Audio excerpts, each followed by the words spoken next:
The elevator doors slid open with a soft chime, revealing the 42nd floor of Blackwood Industries. Victoria Sterling clutched her laptop bag tighter as she stepped into the marble-clad hallway, her sensible heels clicking against the polished floor.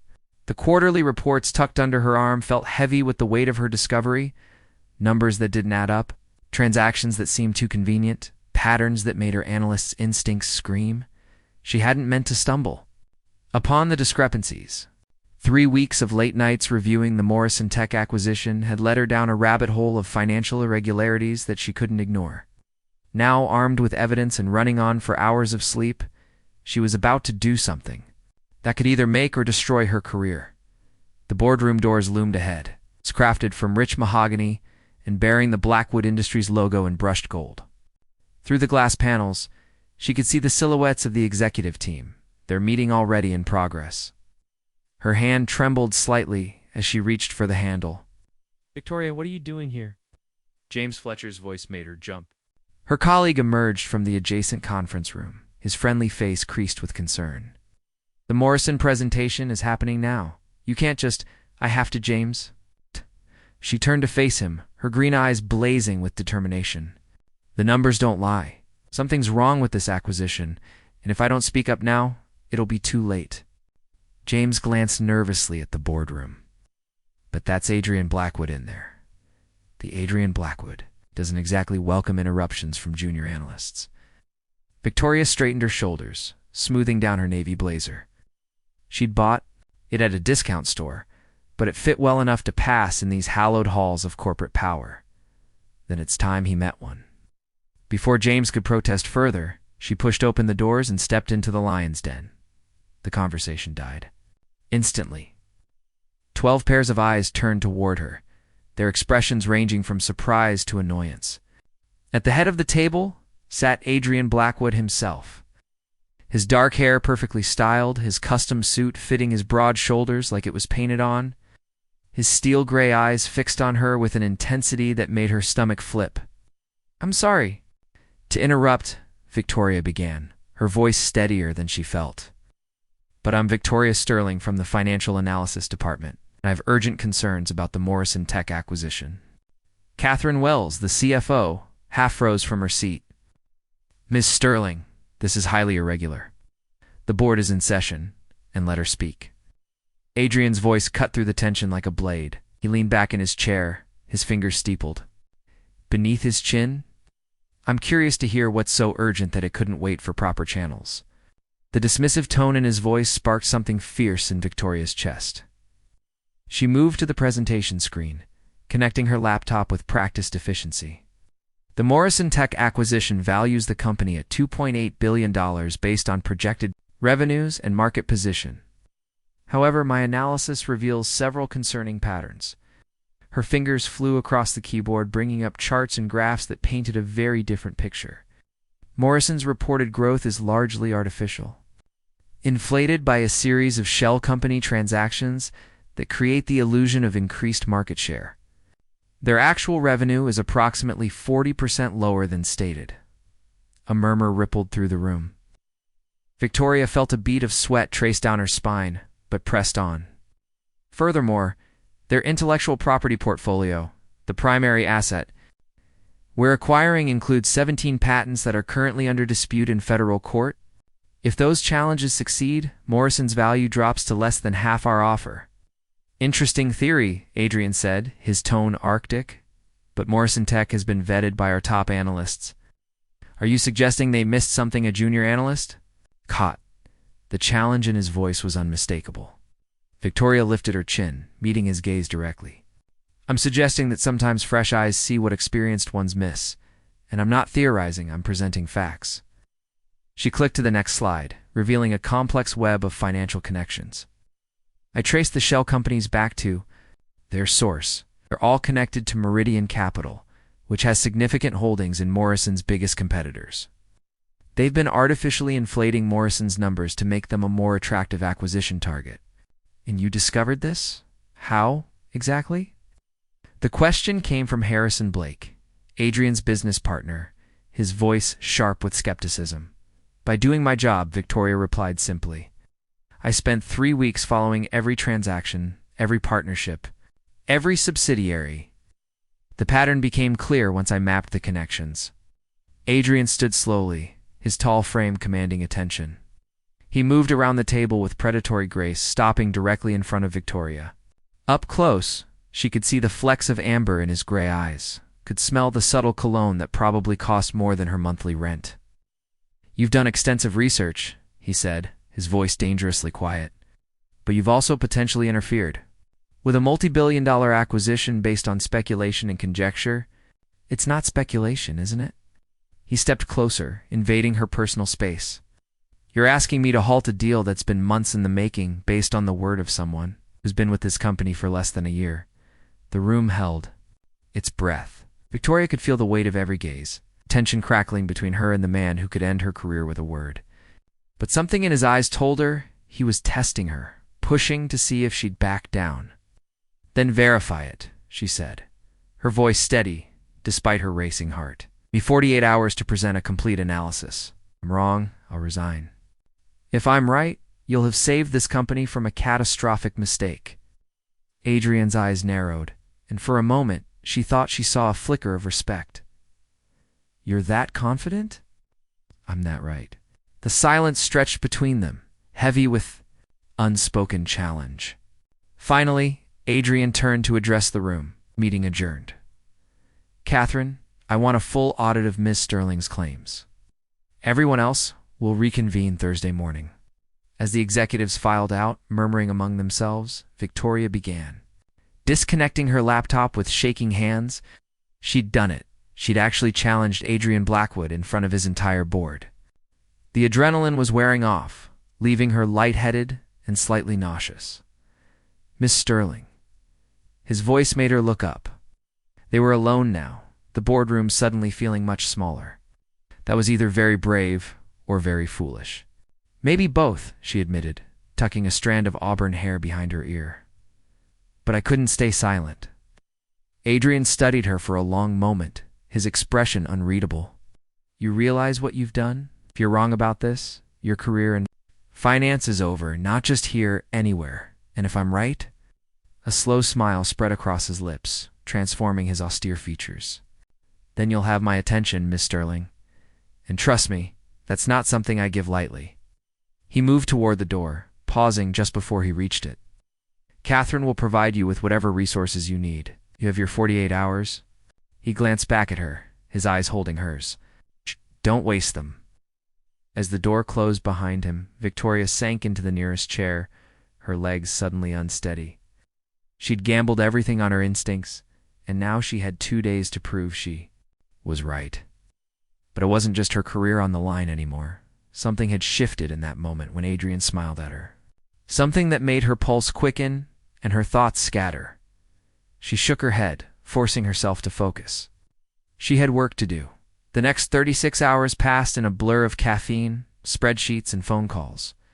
Victoria commandeered a small conference room, its walls soon covered with printouts and charts that mapped Morrison Tech's financial web. Catherine Wells proved to be an invaluable ally, providing access to databases and contacts that would have taken Victoria weeks to find on her own. "You're building a compelling case," Catherine said, reviewing Victoria's latest findings over her third espresso of the day. "But you need smoking gun evidence. Something undeniable." Victoria rubbed her tired eyes. "I know. I'm close. I can feel it. But there's something missing. Some connection I'm not seeing." "Then sleep on it," Catherine advised. Fresh perspective often reveals what fatigue obscures. But Victoria couldn't sleep. She remained in the conference room long after the building emptied, poring over transaction records and corporate filings. It was nearly midnight when she found it, a single document buried in Morrison's subsidiary filings that connected everything. Her hands trembled as she printed the evidence, her heart racing with the implications. She'd found the smoking gun. But it was bigger than she'd imagined. The Morrison acquisition wasn't just overvalued, it was a deliberate scheme to damage Blackwood Industries from within. The elevator was empty as she rode to the executive floor, her evidence tucked securely. In her bag, she'd called Adrian's office and left a message, but she couldn't wait until morning. This was too important. The lights were still on in his office, spilling golden warmth into the darkened hallway. Knocked softly on the doorframe, her pulse quickening when he looked up from his desk. Miss Sterling. He leaned back in his chair, his tie loosened and his sleeves rolled up. I wasn't expecting you until tomorrow's presentation. I found something, she said, stepping into the office. Something that changes everything. Adrian gestured to the chair across from his desk, his full attention focused on her. Show me. Victoria spread the documents across his desk, her excitement overriding her exhaustion. Smoking gun was hiding in plain sight. Morrison Tech has been systematically purchasing smaller companies and inflating their values through complex derivative trades. But here's the crucial part. They're planning to dump their entire portfolio right after the acquisition closes. Adrian's expression grew darker as he studied the evidence. They're using us as a bailout mechanism. Exactly. They take our money, then crash the subsidiary values, leaving us with worthless assets while they pocket the difference. It's not just overvaluation, it's corporate sabotage. Adrian looked up at her, his eyes bright with something that might have been admiration. This is brilliant detective work, Victoria. You've potentially saved this company hundreds of millions of dollars. The way he said her name made her skin tingle. Told you I was right. Yes, you did. He stood, moving around the desk until he was standing close to her chair. Duh. The question now is what we do with you. Victoria's breath caught at the double, meaning in his words. What do you mean? I mean that talent like yours is wasted in the junior analyst pool. I'm promoting you to senior financial advisor, reporting directly to Catherine. He paused, his eyes searching her face. Unless you have objections? No objections, she managed, her voice barely above a whisper. Good. He was close enough now that she could see the shadow of stubble on his jaw, could feel the warmth radiating. From his body, there's something else, Victoria. What? I'd like to take you to dinner. Tomorrow night, after the board meeting, to celebrate your promotion. Of course. The of course sounded like an afterthought, and Victoria felt her heart skip. That would be nice. I'll have my assistant make reservations. He stepped back, the spell broken, his professional mask sliding back into place. You should go home and get some rest. Tomorrow will be a long day. Victoria gathered her documents, her mind reeling. She'd come here to save her career and ended up with a promotion and a dinner invitation from the most powerful man in the building. As she reached the door, his voice stopped her. Victoria. She turned back to find him watching her with an intensity that made her toes curl. Well done. The words followed her all the way home, echoing in her mind as she finally allowed herself to sleep. She'd won the battle, but something told her the war was just beginning. The morning sun streamed through the floor-to-ceiling windows of the Blackwood Industries boardroom as Victoria arranged her presentation materials with meticulous care. Her new charcoal gray suit, a splurge she'd justified as an investment in her career, felt like armor against the scrutiny she was about to face. Today's board meeting would either vindicate her completely or destroy what remained of her. Professional reputation, Adrian entered the room with his usual commanding presence, his dark suit impeccably tailored, his expression unreadable. Their eyes met briefly across the conference table, and Victoria felt that familiar flutter in her chest. The same sensation she'd experienced during their late-night encounter in his office 3 days ago. Ladies and gentlemen, Adrian began, his voice carrying easily through the room. Ms. Sterling has requested time to present her findings regarding the Morrison Tech acquisition. The floor is yours, Victoria. She stood, her confidence growing with each word as she methodically dismantled Morrison's carefully constructed facade. The evidence was damning, financial records that revealed the elaborate scheme, witness statements from former Morrison employees, and documentation of the planned asset dump that would have left Blackwood Industries holding worthless investments. Conclusion, Victoria said, clicking to her final slide. Proceeding with this acquisition would have resulted in a minimum loss of $1.2 billion, potentially crippling our expansion plans for the next 5 years. The silence that followed was deafening. Board members exchanged glances, their expressions ranging from impressed to stunned. Catherine Wells was the first to speak, her voice filled with professional admiration. Outstanding work, Ms. Sterling. This level of analysis is exactly what we need in our senior ranks. The vote to halt the Morrison acquisition was unanimous. As the meeting concluded, Victoria felt a surge of triumph mixed with relief. She'd done it. She'd not only saved her job, but established herself as a force to be reckoned with in the corporate hierarchy. Impressive presentation, Adrian said, approaching her as the boardroom emptied. I trust you haven't forgotten. About our dinner plans? Victoria's pulse quickened. Of course not. Where should I meet you? I'll send a car for you at 7. We're going to La Bernardine. I hope you like seafood. La Bernardine. Victoria tried not to let her shock show. She'd read about the restaurant in lifestyle magazines, The Kind of Place, where reservations were booked months in advance, and a single meal cost more than her weekly grocery budget. That sounds wonderful, she managed, her voice steadier. Then she felt good. And Victoria? Adrian's voice dropped to a more intimate tone. Where's something elegant? Tonight isn't about business. The words sent a shiver down her spine. As she watched him leave, Victoria realized she was venturing into territory far more dangerous than any boardroom confrontation. That evening, Alina Rodriguez stood in Victoria's modest apartment, surveying the chaos of clothes scattered across the bed. Victoria's best friend since college, Alina had the kind of effortless style that made even thrift store finds look designer. You're overthinking this, Alina said, holding up a simple black dress. He's already impressed by your brain. Now let him see the woman behind the analyst. Victoria slipped into the dress, which hugged her curves in all the right places. I don't know what I'm doing, Alina. He's Adrian Blackwood. I'm just a girl from Queens who got lucky. Stop that. Alina's voice was firm. You didn't get lucky. You earned this. But be careful, Vic. Men like him live in a different world. Make sure you don't lose yourself trying to fit into it. The black sedan that arrived at 7 was longer than Victoria's entire living room. The driver, professionally courteous, escorted her to the restaurant where Adrian waited in a private dining room overlooking the city. He'd changed from his business suit into a charcoal cashmere sweater and dark slacks, the casual elegance, making him seem more approachable, yet somehow more magnetic. You look stunning, he said, rising to pull out her chair. The simple compliment made her skin warm. Thank you. This place is incredible. Victoria gestured to the refined ambiance. The soft lighting that made everything glow golden. I thought you might appreciate it. I have a confession. I looked up your background after our first meeting. Columbia MBA, graduated summa cum laude, worked your way through school. Impressive credentials for someone so young. Victoria felt a mix of flattery and unease. You investigated me?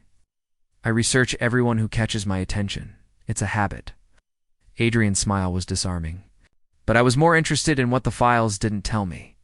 Like how you developed such keen instincts, or why you chose finance over academia.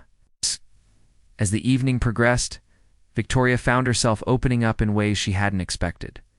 She told him about growing up in a working-class neighborhood, about her father's construction job and her mother's work as a school secretary.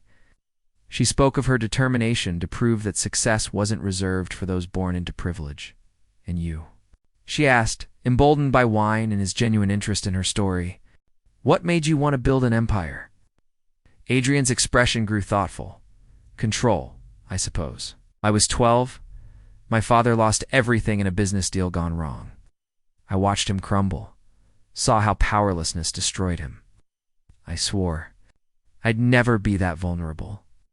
There was something raw in his admission, a glimpse beneath the polished exterior that made Victoria's heart ache. That must have been terrifying for a child. It was educational. His tone had cooled slightly, the wall sliding back up. But enough about the past. I'm more interested in the future specifically, yours at Blackwood Industries. You mean I'm creating a new position, Director of Strategic Analysis? It would involve working directly with me on major acquisitions, traveling to evaluate potential targets, basically being my eyes and ears on deals worth hundreds of millions. Interested? Good. The opportunity was beyond anything she'd dreamed of, but something in his intensity made her cautious. That's an incredible offer. Can I think about it? Of course. But don't think too long. Opportunities like this don't wait. The drive back to her apartment was quiet, the city lights blurring past the tinted windows. When they arrived, Adrian walked her to her door, his presence both comforting and electrifying. "Thank you for tonight," Victoria said, fishing for her. "Kiza had a wonderful time. So did I." He stepped closer, his hand reaching up to brush a strand of hair from her face. "You're not what I expected, Victoria Sterling." "What do you expect?" "Someone easier to categorize? Someone who would fit neatly into my world without challenging it." His thumb traced her cheek, and she leaned into the touch despite herself. "You're far more dangerous than that." The kiss was inevitable, soft, and questioning at first, then deeper as Victoria responded. When they finally broke apart, both were breathing hard. "I should go," Adrian said, his voice rough. "Before I do something we'll both regret." Victoria watched him drive away, her fingers pressed to her lips, her heart racing. She was falling for him, not just the power and wealth, but the man who'd shared his vulnerabilities over dinner, who'd looked at her like she was the most fascinating person in the room. The next weeks blurred together. In a whirlwind of professional triumph and personal confusion, Victoria threw herself into her new role, working closely with Adrian on acquisitions that would reshape entire industries. Their professional partnership was seamless. Their personal relationship, a careful dance of attraction and restraint. Harrison, Blake, Adrian's business partner and closest friend, began including Victoria in strategy sessions that shaped the company's future. A silver-haired man with kind eyes and sharp instincts, he seemed to approve of her influence on Adrian. "Different with you," Harrison confided one evening as they reviewed potential merger targets. "More human. Adrian's always been brilliant, but brilliance without empathy can be dangerous." "I'm not sure I understand." "Adrian spent so long building walls that he's forgotten how to let people in. But you found a way through those defenses. Just be careful. When those walls come down, sometimes everything comes crashing with them." The warning proved prophetic. 3 weeks into her new position, Victoria was working late when her phone buzzed with a text from an unknown number. "Check your email. Someone you should know about is returning to Adrian's life." The email contained a single link to a society page article. Sophia Beaumont returns to New York. The accompanying photo showed a stunning blonde woman emerging from a private jet. Her designer dress and confident smile speaking of wealth and privilege that made Victoria's own background seem impossibly humble. Victoria's hands trembled as she read the article. Sophia Beaumont, philanthropist and socialite, had been engaged to Adrian Blackwood 2 years ago, before their relationship ended in what the press called an amicable partying. She was returning to New York to head the expansion of her family's charitable foundation. Burning the midnight oil again? Victoria jumped, quickly closing her laptop as Adrian entered the conference room. He looked tired, his usually perfect appearance slightly disheveled. "Just finishing the Turner Industries analysis," she said, hoping her voice sounded normal. "How was your dinner meeting?" "Productive. We've secured the financing for the European expansion." He moved to stand behind her chair, his hands resting on her shoulders. "You're tense. Everything all right?" The concern in his voice made her chest tight. "Just tired?" "Long day." His hands began massaging her shoulders, and despite her emotional turmoil, Victoria felt herself relaxing into his touch. "There's something I need to tell you," Adrian said quietly. "Sophia Beaumont is returning to New York. You'll probably see it in the papers." "Your ex-fiancé," Victoria tried to keep her voice neutral. "Yes. Our relationship ended 2 years ago when she moved to London. It was complicated." His hands stilled on her shoulders. "I wanted you to hear it from me first." Victoria turned in her chair to face him, studying his carefully controlled expression. "Are you worried about seeing her again?" "I'm worried about how it might affect us." The admission seemed to surprise him. "What we have, Victoria, is not something I want to lose." The vulnerability in his voice made her heart ache. She reached up to touch his face, feeling the slight roughness of his 5 o'clock shadow. "You won't lose me that easily."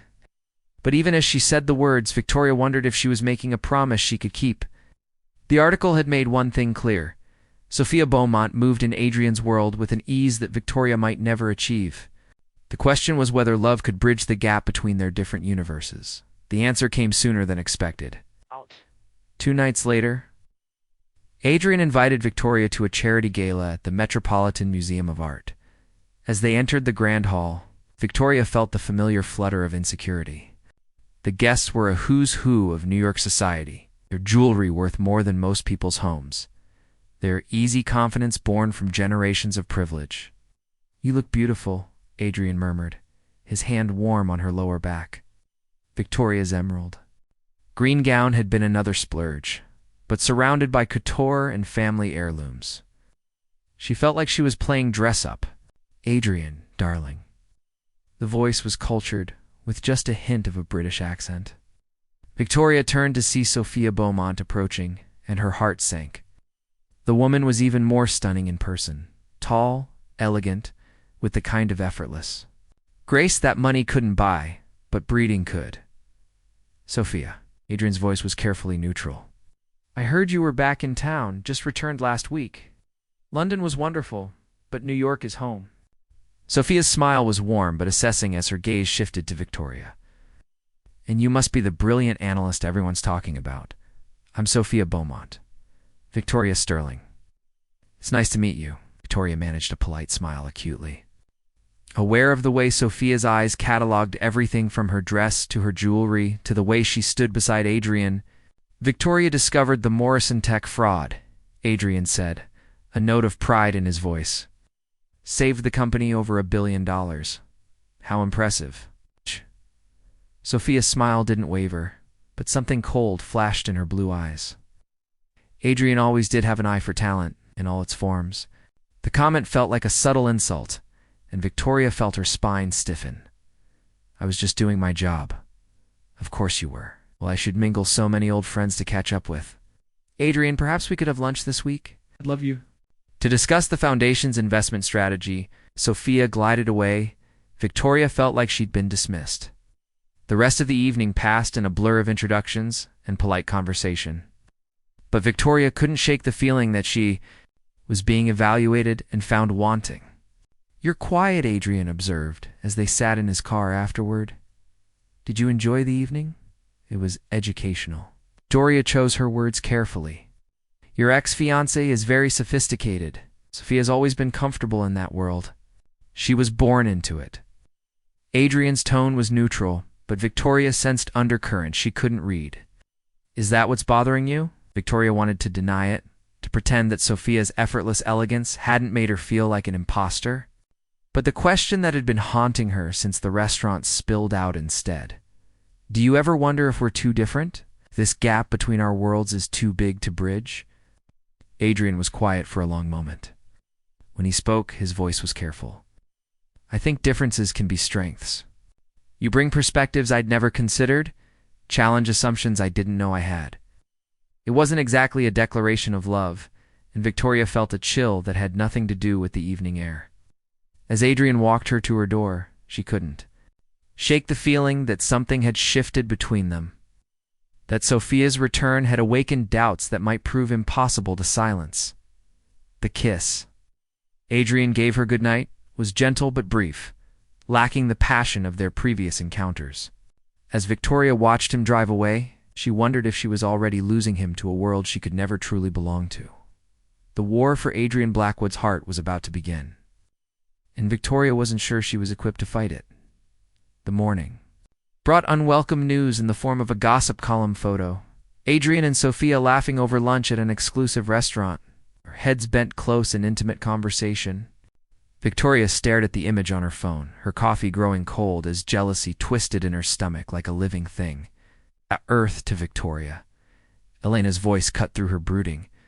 They were sitting in their usual corner booth at the diner, where they'd met for breakfast every Saturday for the past 3 years. But today, the familiar comfort felt hollow. "Sorry, I was just..." Victoria set down her phone, unable to finish the sentence, obsessing over a photo that probably means nothing. Elena's tone was gentle but firm. "Vic, you're spiraling. He told you they needed to discuss business. Look at them, Elena. They look like they belong together. Same world, same background, same everything. Victoria's voice cracked slightly. Maybe I'm kidding myself thinking this could work. Or maybe you're letting insecurity sabotage the best thing that's ever happened to you. Alina reached across the table, squeezing Victoria's hand. Fight for him, Vic. Don't just hand him over to some ice princess without a battle. But the battle was already underway, and Victoria was losing ground daily. Sophia had seamlessly inserted herself back into Adrian's orbit, attending company events, scheduling lunch meetings, and somehow always appearing at the same restaurants. In galleries where Victoria and Adrian had planned to spend time together. The breaking point came 2 weeks later, during a board meeting that would determine the future of Blackwood Industries' charity initiatives. Victoria had prepared extensively, analyzing potential partnerships that could maximize both social impact and tax benefits. She was confident in her presentation until Sophia walked into the boardroom, her presence immediately commanding attention. I hope you don't mind, Adrian said, his tone carefully neutral. But I've invited Sophia to present her foundation's proposal for a strategic partnership. Victoria's heart sank as she watched Sophia glide to the front of the room, her presentation flawless, her connections impressive. Her vision for combining corporate philanthropy with social impact both innovative and lucrative. When Sophia finished, the board members were nodding approvingly, and Victoria realized her own more modest proposal would pale in comparison. Ms. Sterling, Adrian said, would you like to present your analysis? Victoria stood on unsteady legs, her carefully prepared notes suddenly seeming amateurish. She stumbled through her presentation, acutely aware of Sophia's confident smile and the board's polite but disinterested expressions. When she finished, the silence that followed felt deafening. Thank you both, Adrian said finally. We'll take both proposals under consideration, but Victoria knew the decision had already been made. As the meeting concluded, she gathered her materials with shaking hands, her cheeks burning with humiliation. She'd been outmaneuvered by a master, and everyone in the room knew it. Victoria? Wait. Adrian's voice stopped her at the door. I'd like to speak with you privately. They walked to his office in silence, the tension between them thick enough to cut. Adrian closed the door behind them, his expression unreadable. That presentation wasn't your best work, he said finally. You seemed distracted, unprepared. Was prepared, Victoria replied, her voice sharper than she intended. I was just outclassed by someone who has advantages I'll never have. This isn't about advantages, Victoria. It's about focus. Lately you've seemed, he paused, searching for words, distant, distracted. I'm realizing that I don't belong in this world, Victoria said, the words tumbling out before she could stop them. I'm finally seeing what everyone else has known all along, that I'm a temporary novelty in your sophisticated life. Adrian's jaw tightened. That's not fair, and you know it, isn't it?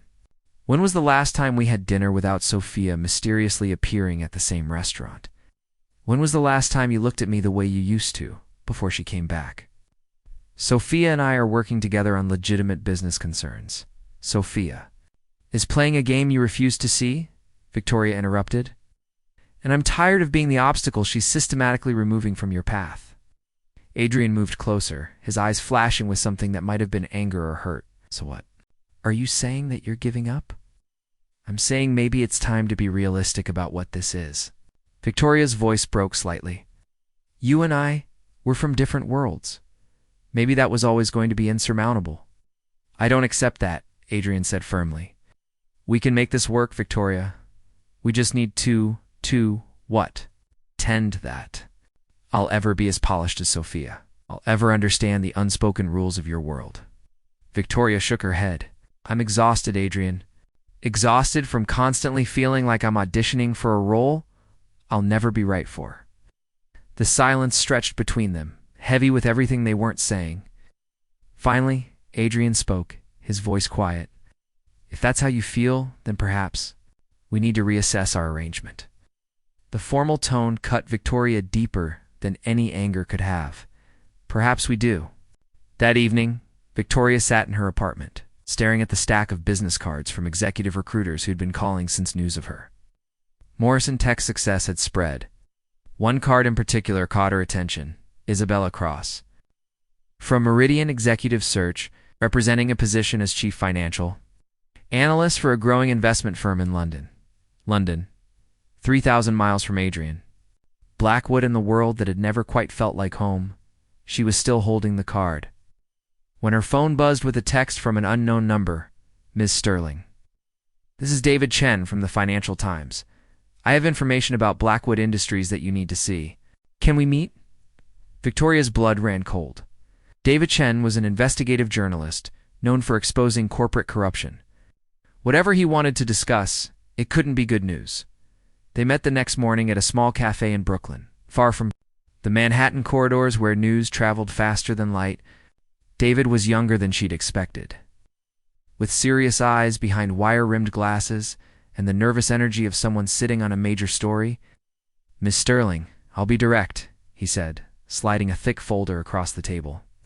I'm investigating financial irregularities at Blackwood Industries, and your name has come up repeatedly as someone who might have inside knowledge. Victoria's hands trembled as she opened the folder. The documents inside painted a picture of systematic fraud spanning years, inflated revenues, hidden debts, and offshore accounts that transformed Blackwood Industries from a solid corporation into a house of cards. This is impossible, she whispered. I've seen the real books. I would have noticed. Not if you weren't looking in the right places, David said gently. These transactions were buried in subsidiary companies, hidden behind shell corporations, and complex derivatives. Someone with your analytical skills would have found them eventually, which is why I believe you're not involved. Victoria's mind raced as she absorbed the implications. You think Adrian knows about this? I think Adrian Blackwood is either the mastermind behind one of the largest corporate frauds in history, or he's about to become its biggest victim. David's expression was grave. Either way, this story breaks next week. I wanted to give you a chance to comment before it goes to print. Victoria closed the folder, her hands shaking. I need time to process this. You have until Friday, David said. But Ms. Sterling, be careful. If Blackwood is involved, your position makes you either a valuable witness or a dangerous liability. Victoria spent the rest of the day in a haze of disbelief and growing horror. She returned to her office at Blackwood Industries. Seeing everything through new eyes, the expensive art, the luxurious furnishings, the casual display of wealth that might all be built on lies. That evening, she sat in her apartment with David's evidence spread across her dining table, cross-referencing the documents with her own knowledge of the company's structure. The pattern that emerged was devastating, a sophisticated scheme that had been operating for years, siphoning money from legitimate operations into a web of hidden accounts. Her phone rang, Adrian's name appearing on the screen. For a moment, she considered ignoring it, but she needed to know the truth. Victoria, I was hoping we could talk. His voice was warm, the professional coldness from their last encounter gone. I've been thinking about what you said, and I realized I may have been taking you for granted. Adrian, I need to ask you something, and I need you to be completely honest with me. Victoria took a deep breath. Are there any financial operations at Blackwood Industries that I don't know about? Any subsidiary companies or offshore accounts? The silence that followed was telling. When Adrian spoke again, his voice was cautious. That's an odd question. Why do you ask? Because I'm looking at evidence that suggests your company has been systematically defrauding investors for years. Victoria's voice was steady despite her racing heart. Please tell me you don't know about this. Victoria, where did you get this information? Adrian's tone had gone cold again. That's not important. What's important is whether it's true. Another long pause. I think we should discuss this in person. Can you come to my apartment? Victoria hesitated. Every instinct told her to run, to take Isabella Cross's job offer and disappear to London before the scandal broke. But she needed to know the truth, needed to look into Adrian's eyes when he answered, I'll be there in an hour. Adrian's penthouse apartment overlooked Central Park, its floor-to-ceiling windows offering a view of the city that never failed to take Victoria's breath away. Tonight, however, the glittering lights seemed cold and distant. Adrian was waiting. For her in his study, a glass of whiskey in his hand, his usually immaculate appearance slightly disheveled. He looked up as she entered, and Victoria saw something she'd never seen before in his eyes, fear. You look like you've seen a ghost, he said, attempting a smile that didn't reach his eyes. Maybe I have. Victoria remained standing, her purse clutched tightly in her hands. Adrian, I need you to tell me the truth. All of it. He set down his glass and moved to the window, staring out at the city below. The truth is complicated, Victoria. Business at this level, it's not always as clean. As the textbooks suggest, that's not an answer. No, it's not. He turned to face her, his expression resigned. Yes, there are offshore accounts. Yes, there are transactions that might look questionable to an outside observer. But everything I've done, every decision I've made, was to protect this company and its employees. Victoria felt her heart breaking. So it's true. You've been defrauding investors. I've been managing assets in ways that maximize returns while minimizing tax liability. It's aggressive, but not illegal. Adrian's voice was defensive now. Every major corporation does it, Victoria. We're just better at it than most. David Chen has evidence that suggests otherwise. The mention of the journalist's name made Adrian's face go pale. David Chen. Victoria, you don't understand what you're dealing with. Chen is a muckraker who destroys companies for headlines. Whatever he's told you, he's shown me documents, Adrian. Bank records, transaction histories, communications between your executives and shell companies. Victoria's voice was shaking. Now, this isn't about tax avoidance. This is about systematic fraud that's been going on for years. Adrian moved toward her, his expression desperate. Victoria, I can explain everything. Yes, some of the transactions were creative, but I was protecting the company, protecting our employees' jobs, their pensions. Sometimes you have to bend the rules to serve the greater good. You're talking about bending rules? I'm talking about breaking laws? Victoria backed toward the door. The Morrison Tech acquisition, was that part of it? Was I just a convenient scapegoat to kill? Deal that would have exposed your activities? No, Victoria, that's not. Adrian stopped, his silence confirming her worst fears. Oh my God. Victoria's hand flew to her mouth. You used me. My analysis, my reputation, my integrity. You used all of it to cover up your crimes. You, Adrian said desperately. I made sure you found the truth about Morrison before you could stumble onto anything else. I was protecting you, Victoria, by making me complicit in your fraud, by letting me believe I was some kind of financial genius when I was just a pawn in your game. Victoria's voice rose, years of suppressed doubt and insecurity pouring out. How long have you been planning this? How long have you been grooming me to be your fall guy? It wasn't like that then. What was it like? Victoria demanded. Because from where I'm standing, it looks like you seduced a naive girl from Queens. Oh, it gave her a taste of the high life, and set her up to take the blame when your house of cards collapsed. Adrian's face crumpled. I love you, Victoria. Whatever. Else you believe that's true? I fell in love with you. And that's why I've been trying to protect you from this. By lying to me? By letting me build my career on a foundation of fraud? Victoria shook her head, tears streaming down her face. If you loved me, you would have told me the truth. You would have given me the choice. I couldn't risk losing you. Well, you've lost me anyway. Victoria moved toward the door. David? Chen publishes his story on Friday. I suggest you use the time to prepare. Victoria, wait. Adrian's voice was broken. Don't leave like this. We can work through this together. We can make this right.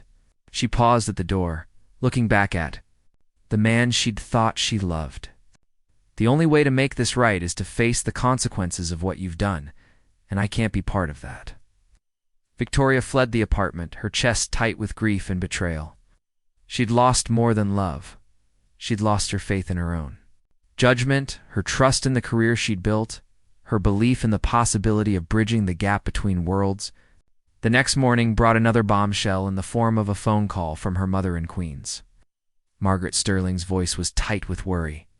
Victoria, honey, your father wants to talk to you. It's about this man you've been seeing, this Adrian Blackwood. Victoria's blood ran cold. Her father, Robert Sterling, had been a union construction worker for 30 years before an injury forced his retirement. He was a man of few words but deep convictions, And if you wanted to discuss Adrian, the news couldn't be good. Dad. Victoria's voice was small as her father took the phone. Victoria, I need you to listen to me carefully. Robert's gravelly voice was gentler than usual. 30 years ago, I worked on a construction project for Adrian Blackwood's father. There was an accident, a building collapse that killed 3 men. Good men with families. Victoria's heart hammered in her chest. Dad, what are you saying? I'm saying that the safety inspections were falsified. Materials were substandard, and the Blackwood family covered it up. They paid off officials, buried reports, and left the families with nothing. Robert's voice was heavy with old anger. I've kept quiet all these years because I couldn't prove it, but seeing you with his son, Victoria, that family destroys everything. It touches. The revelation hit Victoria like a physical blow. Not only was Adrian capable of fraud, but his family had a history of putting profits above human lives. The man she'd fallen in love with was the product of generations of corruption and callousness. I can't. I need to go, Dad. I'll call you. Back. Victoria hung up the phone and sat in stunned silence. Every certainty she'd built her life on was crumbling. Her career, her relationship, her faith in her own judgment. All of it was tainted by lies and manipulation. The phone rang again. Isabella Cross's number, appearing on the screen. The headhunter's voice was crisp and professional. Miss Sterling, I hope you've had time to consider our offer. The position in London is still available, but I'll need an answer by end of business today. London. A fresh start, 3,000 miles from the wreckage of her life. Victoria closed her eyes, weighing her options. I'll take it, she said quietly. When do I start? Excellent. I'll send the contract over immediately. You'll need to be in London by Monday. Is that feasible? Victoria looked around her.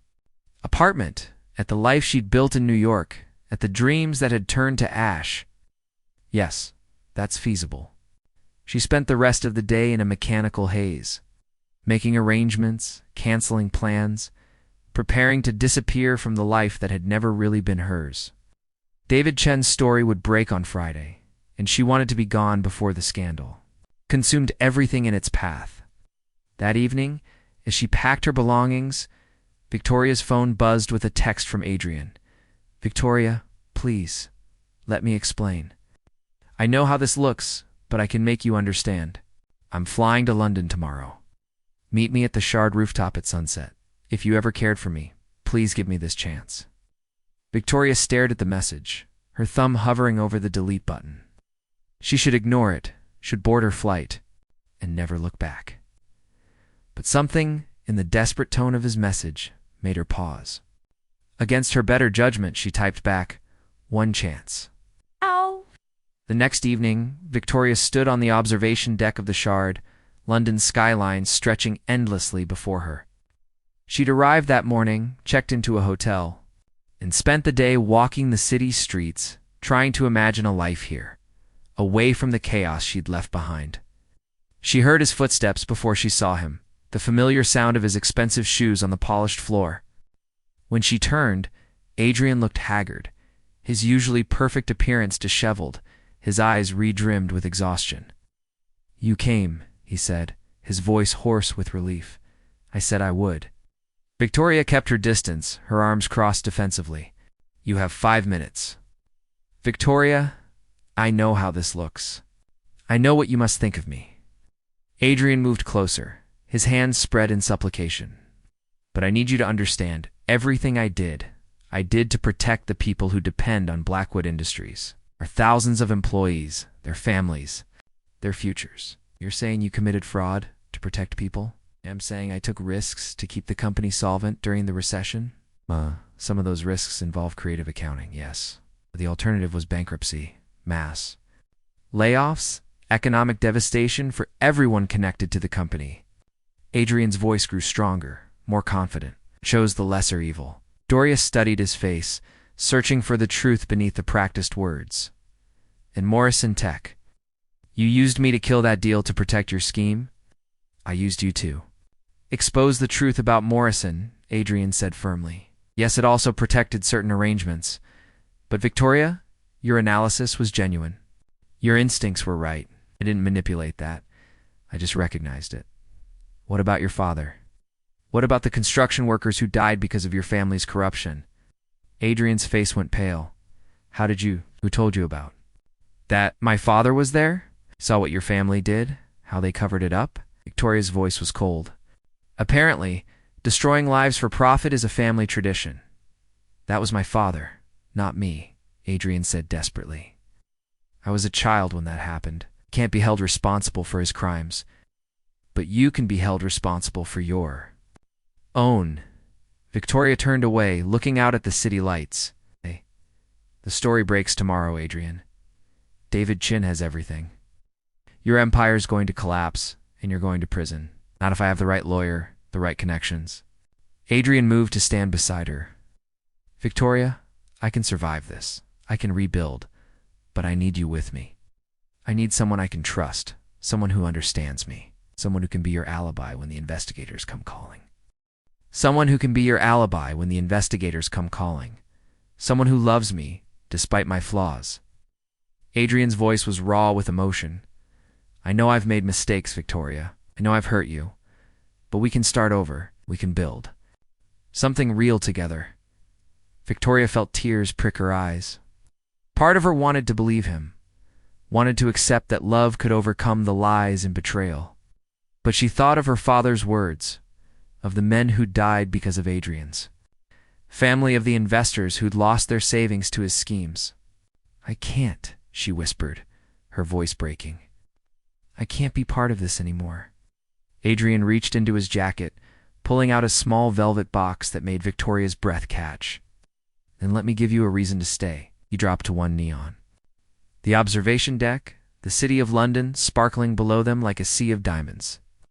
The few other tourists on the platform stopped and stared, their phones coming out to capture the moment. Victoria Sterling, Adrian said, his voice carrying across the wind.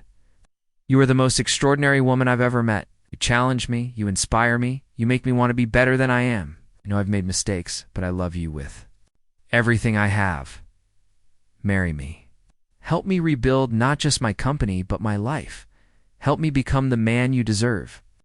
The ring was stunning, a flawless solitaire that caught the last rays of sunset and threw them back in brilliant fire. Victoria stared at it, her mind reeling. This was everything she'd dreamed of, everything she'd thought she wanted.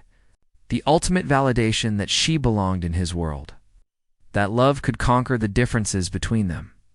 But as she looked down at Adrian's desperate face, Victoria realized that the woman who would have said yes no longer existed. That woman had died in his apartment 3 days ago, killed by the weight of his lies and the truth about who he really was. Adrian, she said softly, get up, please. He remained kneeling, the ring box trembling in his hand. Is that a yes? It's a goodbye. Victoria stepped back, putting distance between them. I won't marry you, Adrian. I won't build a life on a foundation of lies and stolen money. I won't become complicit in your crimes just because I love you. Love me? Adrian's voice was hopeful. Then there's still a chance I do love you, Victoria interrupted. I love the man you could have been, the man you pretended to be. But I can't love who you really are. I can't love someone who values money more than human life, who sees people as chess pieces to be moved around for his benefit. Adrian stood slowly, the ring box still open in his hand. Victoria, please, I can change. I can be better. You had years to be better. You chose this path at every turn. Victoria's voice grew stronger. I won't enable you anymore. I won't be your redemption arc, or your trophy wife, or your accomplice. I'm done. So what? You're just going to walk away. Start over in London like none of this ever happened. Adrian's desperation was giving way to anger. You think you can just disappear? But you're part of this now, Victoria. Your signatures on documents, your analysis influence decisions. When the investigators come, they'll want to talk to you too. The threat was subtle, but clear. Victoria felt a chill run down her spine. Are you threatening me? I'm stating facts. We're connected now, whether you like it or not. Staying with me offers protection. Leaving leaves you vulnerable.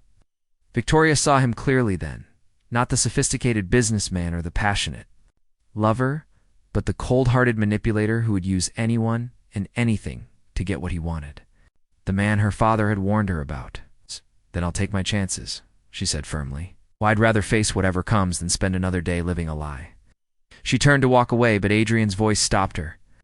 "The Morrison deal," he called. "Out. You want to know the real reason I had you kill it? It wasn't to protect my offshore accounts. It was because Morrison's CEO threatened to expose everything unless I gave him a controlling interest in Blackwood Industries. Your analysis saved me from blackmail, Victoria. You were never a pawn. You were my knight, protecting the king." Victoria paused, her hand on the elevator button. "It doesn't make it better, Adrian. It makes it worse. You used my integrity to solve your problems while keeping me in the dark. You made me an unwitting accomplice in your corruption. And I'd do it again," Adrian said, his mask finally slipping completely. "Because that's what love is. Protecting the people who matter most by any means necessary." "No," Victoria said quietly. "That's not love. That's possession.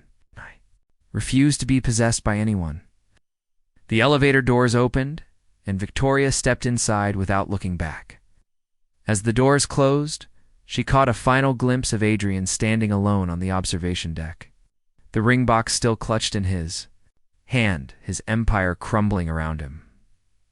Back in her hotel room, Victoria sat on the edge of the bed, her phone in her hands. She had a choice to make. She could disappear into her new life in London, leaving others to clean up the mess. Or she could do what her conscience demanded. She dialed David Chen's number. "Mr. Chen, this is Victoria Sterling. I'm ready to tell you everything I know about Blackwood Industries, but I want immunity from prosecution in exchange for my cooperation." "That can be arranged." David's voice was eager. "Where are you?" "London. But I'll fly back tomorrow. There are things you need to know, not just about the financial fraud, but about Adrian Blackwood's character. He's dangerous, Mr. Chen. More dangerous than you realize." The next morning, Victoria stood at her hotel window, watching the London fog roll across the Thames. Her phone had been buzzing with calls and texts from Adrian, from Alina, from reporters who'd somehow gotten her number. She'd ignored them all, focusing instead on the statement she was writing for the FBI. A knock at her door interrupted her thoughts. Victoria peered through the peephole, expecting to see a reporter or perhaps someone from Adrian's legal team. Instead, she found a woman about her own age, impeccably dressed, with kind eyes and a nervous smile. "Ms. Sterling, I'm Rebecca Morrison, Tom Morrison's daughter. Could I have a word?" Victoria opened the door, confusion evident on her face. "I don't understand." "Your father's company was being used to launder money for several criminal organizations," Rebecca finished, "including Blackwood Industries. May I come in?" Victoria stepped aside, her mind racing. Rebecca Morrison moved into the room with quiet confidence, her designer handbag clutched tightly in her hands. "I need to thank you," Rebecca said without preamble. "Your analysis didn't just save Blackwood Industries from a bad investment, it saved my life. I'm sorry I don't follow." Rebecca sat down heavily in the room's single chair. "My father was being blackmailed by Adrian Blackwood. He was forced to inflate Morrison Tech's value and participate in a money laundering scheme. When you exposed the artificial inflation, it gave my father the excuse he needed to pull out of the arrangement." Victoria felt sick. "Your father was a victim? A terrified victim who made bad choices to protect his family. Adrian Blackwood had evidence of some indiscretions in my father's past. Nothing criminal, but enough to destroy his reputation and our family's legacy." Rebecca's voice was steady, but her hands shook slightly. "When your analysis made the deal impossible, my father thought he was free, but Adrian didn't give up easily." What do you mean? 3 days ago, my father died in what the police are calling a suicide, but I know Adrian Blackwood killed him."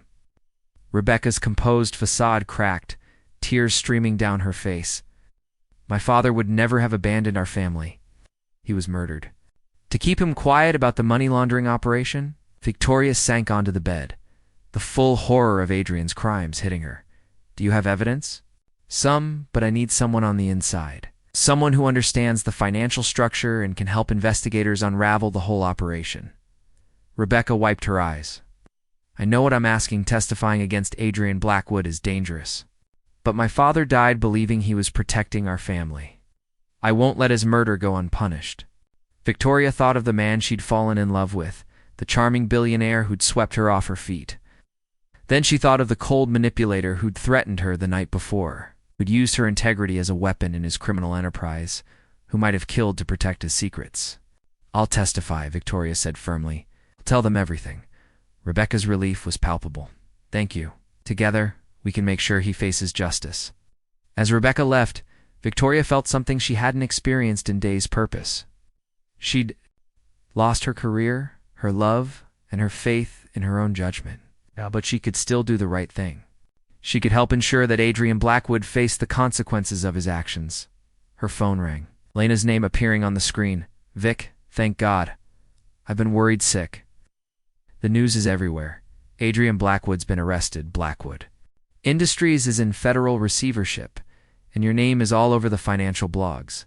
Lena's voice was rapid fire with concern. Are you okay? I'm okay, Victoria said, surprised to find it was true. It's going to be a long road, but I'm okay. What happens now? Victoria looked out at the London skyline, at the city that would have been her refuge. Now I go home and face the music. I testify. I help put a criminal behind bars, and then I figure out what comes next, and us. Are we okay? Victoria smiled for the first time in days. We're okay, Elena. We're going to be okay. 6 months later, Victoria sat in a small cafe in Brooklyn, the same one where she'd first met David Chen. But today, she wasn't running from the truth. She was celebrating it. Adrian Blackwood had been convicted on 17 counts of fraud, money laundering, and conspiracy. He'd been sentenced to 25 years in federal prison. Sophia Beaumont, turned out, had been working with federal investigators for months, gathering evidence of Adrian's crimes while pretending to rekindle their romance. Her return to New York hadn't been about winning him back. It had been about bringing him down. Poetic justice, Elena said, sliding into the booth across from Victoria. The Ice Princess turned out to be an avenging angel. She saved a lot of people from losing their life savings, Victoria replied. I can respect that, even if her methods were intense. Victoria had found work with a small investment firm that specialized in ethical investing. The pay was a fraction of what she'd earned at Blackwood Industries.